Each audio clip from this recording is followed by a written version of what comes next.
চোখের জলে বিদায় দিলাম রাহুল দাদারে।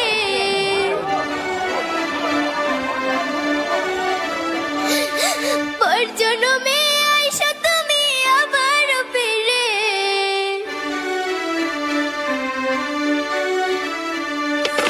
কেঁদে কেঁদে বিদায় দিলাম রাহুল দাদারে। পর জন্মে আইসা তুমি আবার ফিরে। আমি তোমার সুখের ব্যথার জোয়ারে বুকে রাখবো, আমি তোমারই থাকবো, তোমার অপেক্ষা করবো, আমি তোমারই থাকবো।